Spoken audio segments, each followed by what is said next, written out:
Hey all, hope all is well. This is another video in the Road to Grandmaster series. And in this game, I'm going to be covering my round 4 match against Michael Brown from the Charlotte GMIM Invitational in January. Now, if you followed the past few videos, you know I start off with 3 draws and was really looking to get on the scoreboard, if you will, with a win. And I was white again, and I hadn't been able to really do anything with the first few white games of this event, so I was really keen on trying to make amends in this one. My opponent was Michael Brown. He's a really talented player, recent graduate of BYU, um, and actually is now a Grandmaster. Actually, this is perhaps a little bit of foreshadowing, but he actually earned his last GM norm in this event.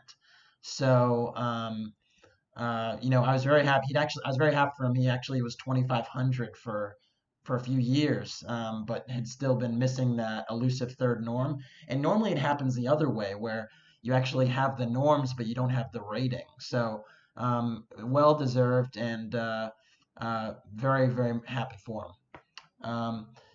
In any case, Michael Brown's a very solid player, very difficult to beat. So I was just trying to get a position and then kind of see what happens. So I played d4, he played d5, c4, e6, knight c3, and knight f6. And this is sort of the potential beginning of like the Queen's Gambit decline type of systems. Now that would happen. That would be the case if Black played bishop e7 next.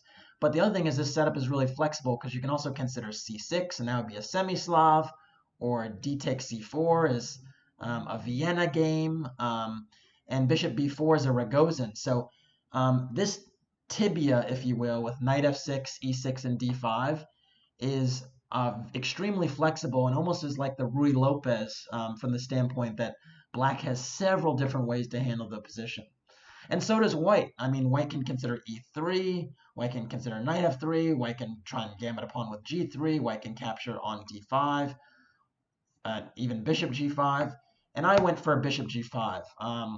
Again, I didn't want to play knight f3 because, as I mentioned before, now it seems like Black gets to kind of choose the opening line, and I thought bishop g5, it was a little bit more, it cut down on the different types of moves that Black could play.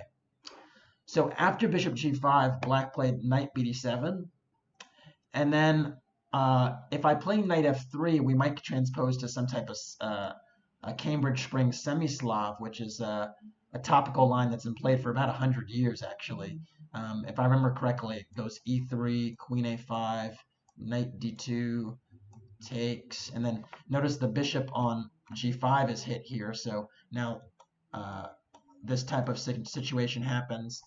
And White has a position where White has slightly more space in the middle, and this knight on c4 is pesky. But Black has these two bishops that, again, are long-term assets. So if Black's able to castle, play bishop e7, bishop d7, put the h-rook on h8, and then maybe even this bishop on e8, and prepare the c5 break, Black stands pretty well. All this didn't happen, but it's just something I was thinking about as well. Was he trying to play Cambridge Springs? I didn't wait to find out, and I played e3. And this changes the story a little bit because after e3, if Black decides to play c6, I don't necessarily have to go for knight f3. I can make a waiting move like a3 or something like that and just change the position slightly. So anyways, Black played bishop b4, and this is extremely ambitious. And in my opinion, it's actually not the best move. It's not really correct. And the reason for it is because Black seems to be going for a position that's kind of like a Rogozin, except that my knight hasn't been committed to the f3 square. So normally, just to back up and give you an example, a Rogozin line would be knight f3 and then bishop b4. And you see now my knight's on the f3 square. It's a little bit different. And now that in the actual game continuation, my knight's not on the f3 square, I actually can develop it to e2, where it reinforces the c3 knight that's pinned.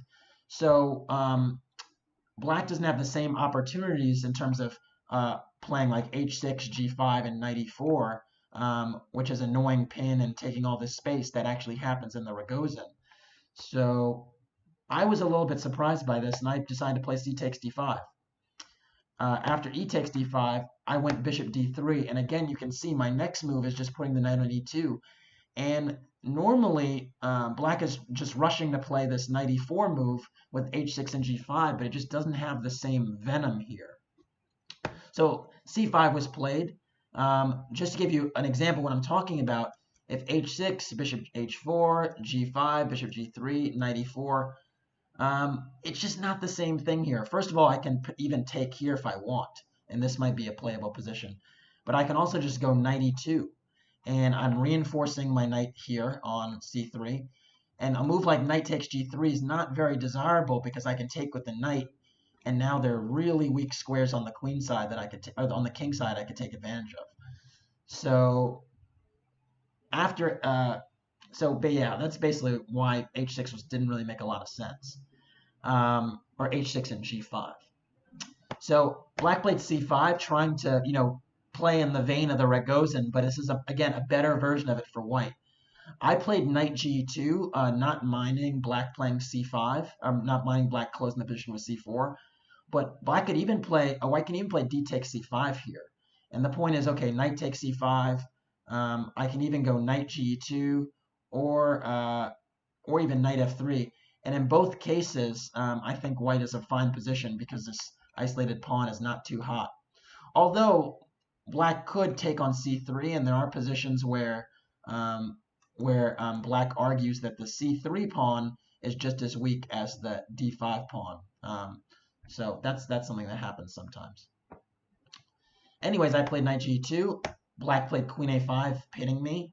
And normally this is a fine move to make, but again, here there's not the same venom with my knight on e2. So I castled. Black played c4. I played bishop c2. I also could have considered a move bishop f5. This sometimes happens in the Ragozin where the bishop tries to relocate to h3. But I thought bishop c2 was fine. Castles, and now a3. And yeah, unfortunately, black just has to, probably needs to go back, but black actually took my knight. I thought that bishop e7 perhaps was prudent, just kind of admitting that this escapade to b4 was not very good. But after bishop takes e3, I played knight takes e3, and now you can see here, I have the two bishops. I have a little pressure on the d5 pawn, and black's pieces are still a little tangled because this knight on d5, this knight on d7 can't really move because I could shatter the structure with bishop takes f6. So black played h6. I went bishop f4, trying to keep the pressure on that knight. And now black went rook e8. And I went for queen d2. And I thought I was in really good shape here because my rooks are connected. I was thinking about considering f3 and an e4 break. And if I'm able to break in the middle, my two bishops should be really killing, especially with my rook potentially getting activated on the f file. So b5 was played. Black is trying. Michael is trying to get counterplay on the queen side, and I actually played b4. I thought this was a good move because now that the queen is on a5, if the queen just drops back to b6, I have a4, and I kind of liberate the pawn structure on the queen side before black does, because black was gearing up to play a5 himself. So I thought that was a really good decision to play b4 at the moment. I could have also ignored it and considered playing f3, but I thought the position would get kind of sharp. I was looking at a position where it was like f3, bishop b7, and I wasn't sure exactly how to evaluate this after some e4 push. I wasn't sure. It gets kind of double-edged because if you imagine like takes, and maybe queen b6. I don't know. It feels like white should be better, but my e4 pawn might be a little bit loose. My king, the d pawn is being held up for the moment because of this pin. So I can't play a move like e5 because then there'd just be rook takes e5. So I was a little bit uncertain. I maybe just have king h1 and I'm better, but Again, now this pawn is hanging, so I wasn't totally sure what this position looked like. So because of that, I decided to not play f3 and I played b4. After b4, black actually took c takes b3, and I was happy to see this because now after bishop takes b3, the pressure is on the d5 pawn once again.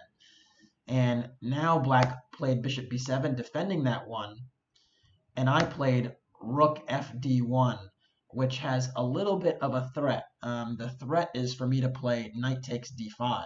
Note that the queen on a5 is actually hanging.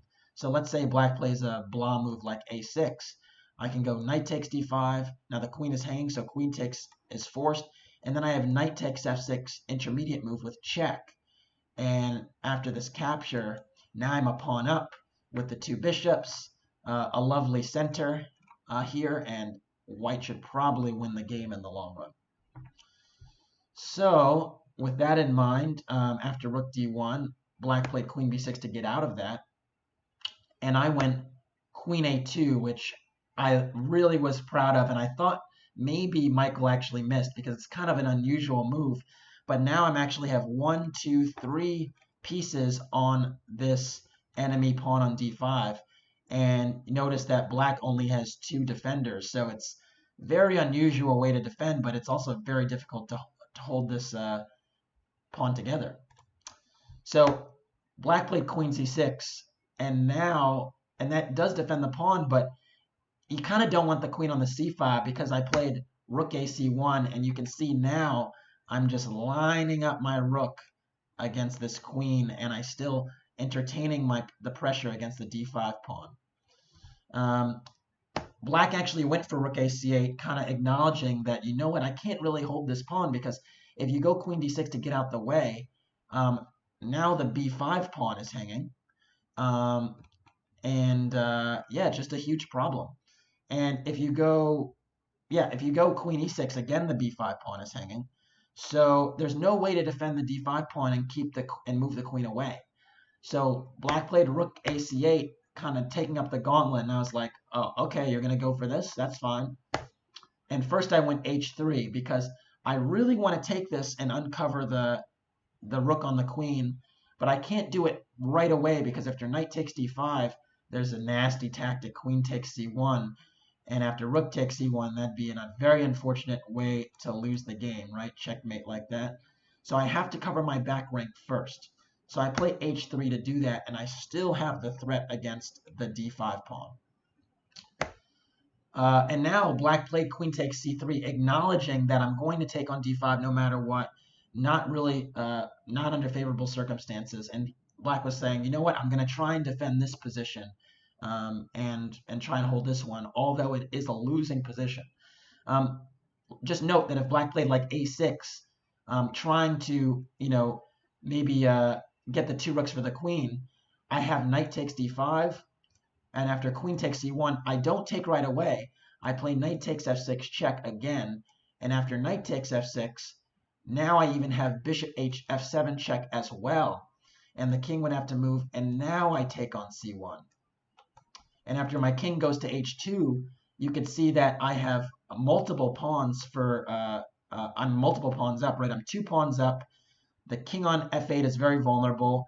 I can even ruin black structure further with bishop takes f6, and the rook on e8 is under fire by my bishop.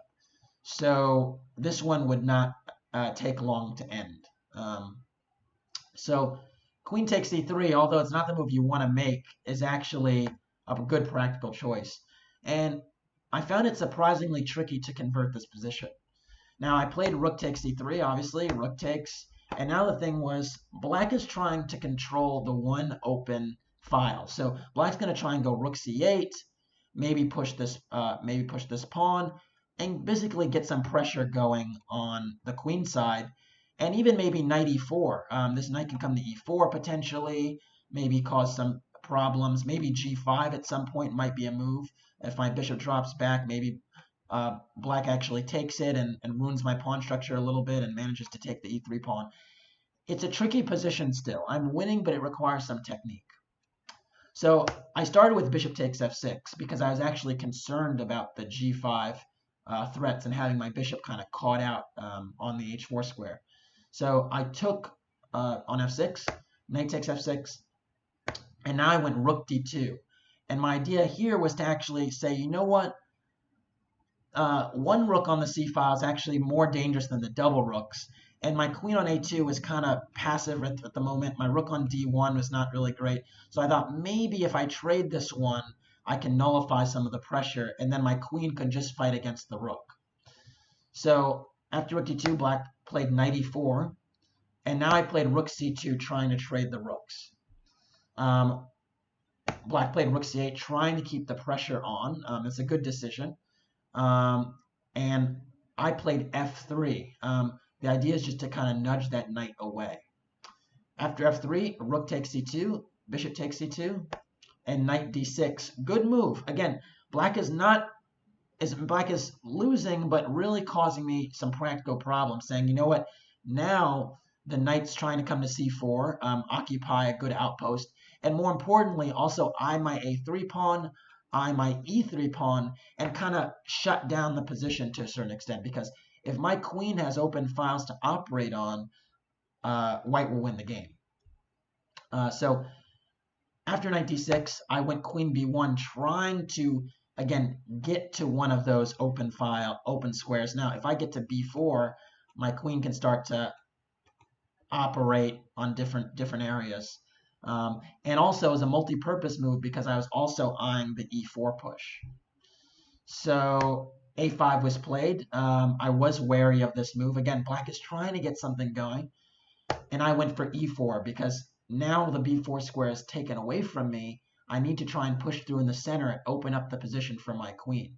The downside of this move, if there is a downside, is that this bishop on b7, which was kind of limited, now is going to have a diagonal potentially to work with. So takes was played. I think you can't really allow white to play e5. So takes, and now bishop c6 covering the b5 pawn.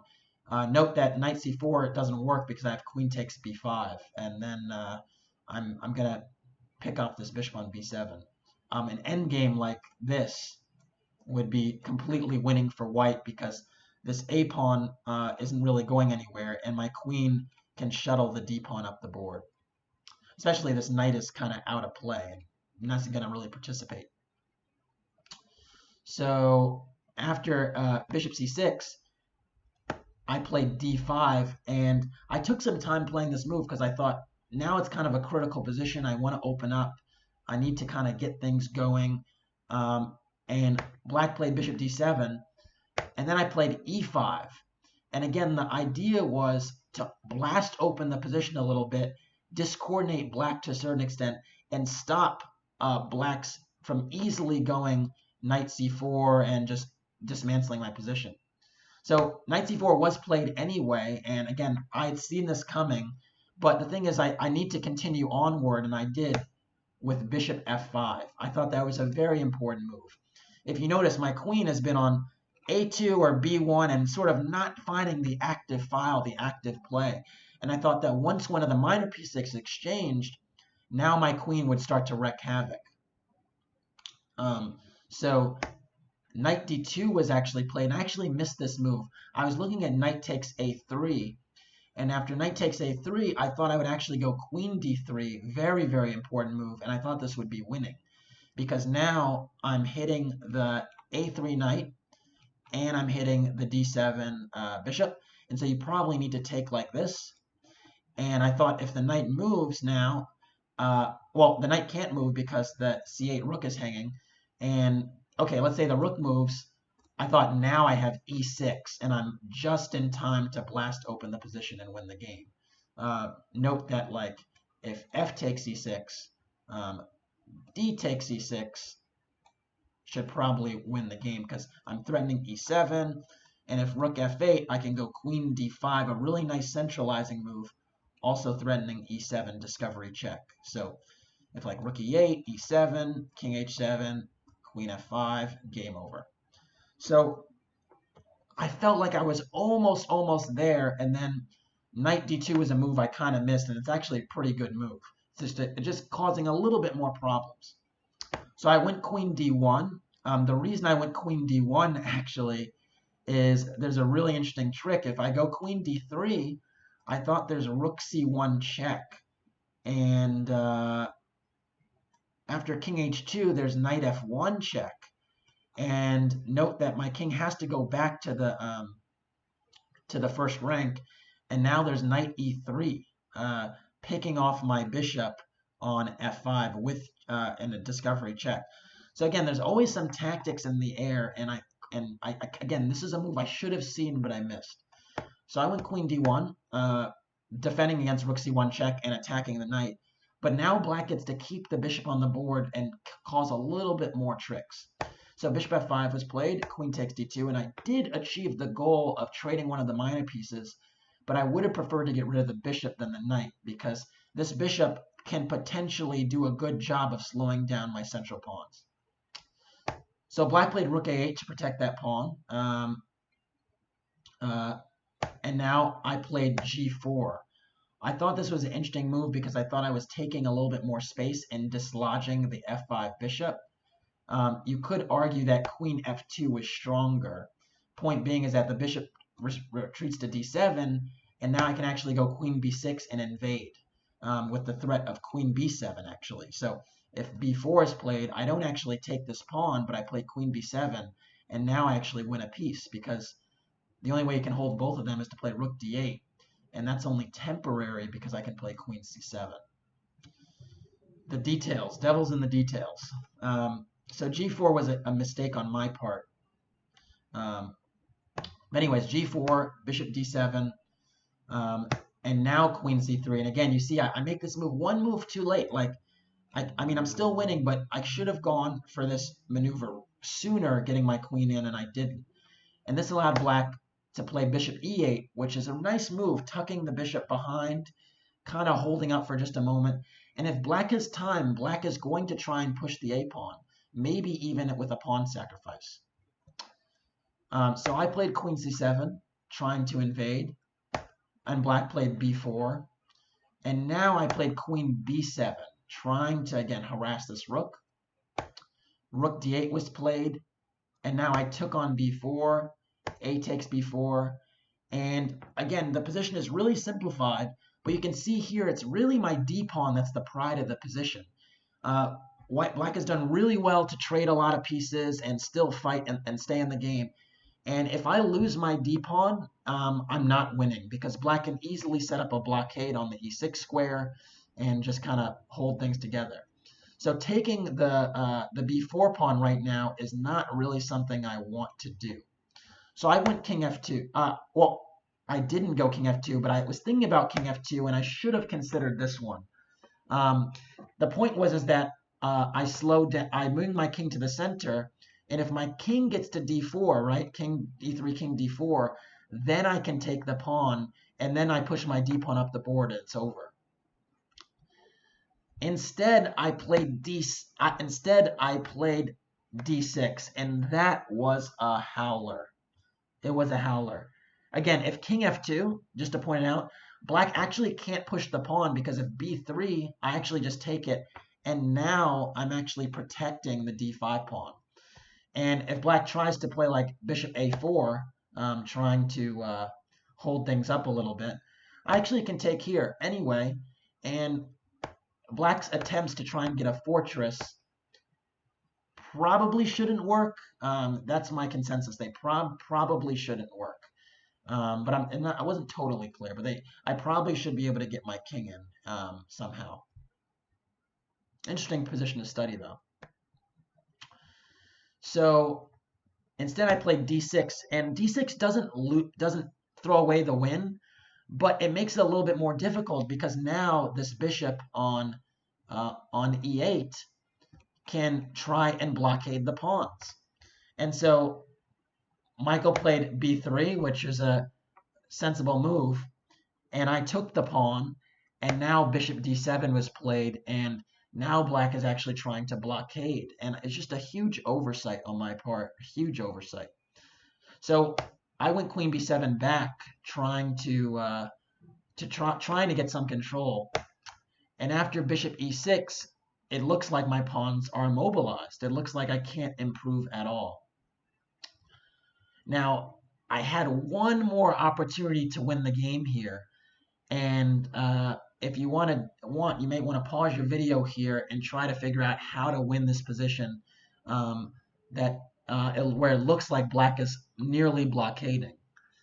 So pause the video. I'm going to give you a few seconds, and then I'm going to tell you what the right move is.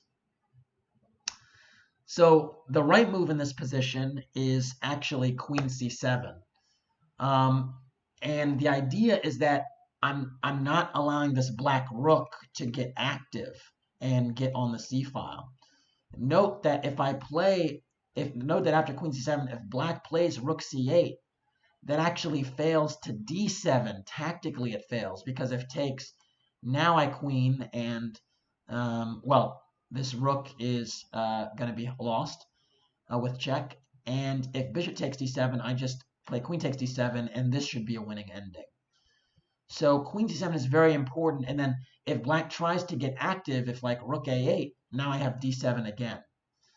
So the black rook would have to be relegated somewhere where I actually get d7 the next move. And if rook d7, trying to blockade, now I go queen b8 check. And after king h7, this rook on d7 actually has no squares. It's totally immobilized. So now I can improve with king f2, g6, king e3, and walk my king in. First, I'm going to fix the pawns on the king side, and then just walk my king in, and ultimately just sacrifice for the rook and get to a winning endgame. So note if e6 here, bishop takes, now I go queen takes, and I just transpose to a winning pawn endgame. So that was the way to do it.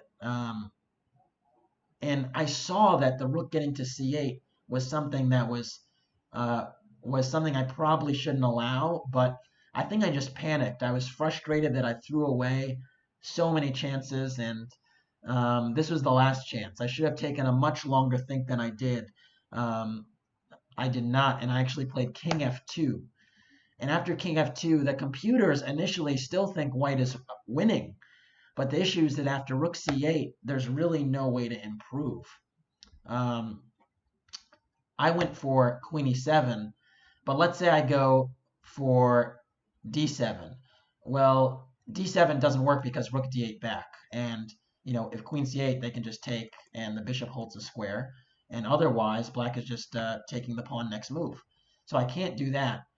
And, yeah, it's just a problem. So I went queen e7, and now rook c2, king e3, rook c3. Black is checking me, but more importantly, black is also going to try to win some of the pawns on the king side. So if I make a move like king d4,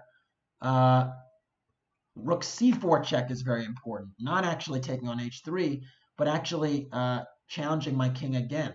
The point is that wherever I go, I'm getting checked.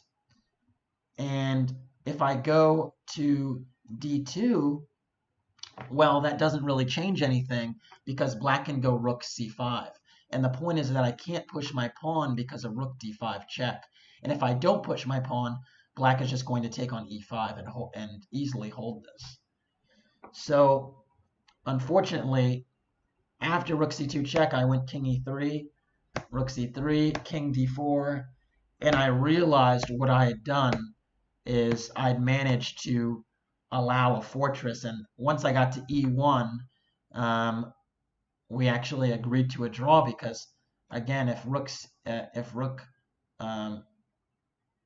and now actually rook c5 is possible, and well, rook takes e5 is in the cards. Well, okay, not yet. Rook takes e5 is not on the cards yet. There'd be a check here first because you need to force the king to the d file. If you actually take right away, I do have d7. So rook c1 forces me to the d file, and now rook c5. And the point is that if I push my pawn, there's rook d5 check. The other thing to note, and this was really made me annoyed, is that if I go king g3, rook c3 check, and try to hide on the h file with king h4, there's even a checkmate. I can even lose this one like this. And when I saw this, I was truly disgusted. I was like, you've got to be kidding me. So, yeah, I got to e1, and then we actually drew. So, very frustrating game. I had a winning position. I finally did something with the white pieces, but I was not able to put Michael away. And I think it kind of was a really important turning point for both of us. For me, it was a moment where, I thought I was going to win the game, and I drew the game, and had 4 draws in a row. And for Michael Brown, it meant that he didn't lose a very important game. And I think he was already on a plus score, so he was able to keep that plus score instead of going back to 50%. So really was just I think a game that defined both of our tournaments in some way. And well, we'll see what happens in the upcoming games. Well, thanks for watching. If you like what you saw, please like or subscribe to the channel. And if you want to support the Road to Grandmaster series, consider donating through the description below. Thanks so much, and see you next time.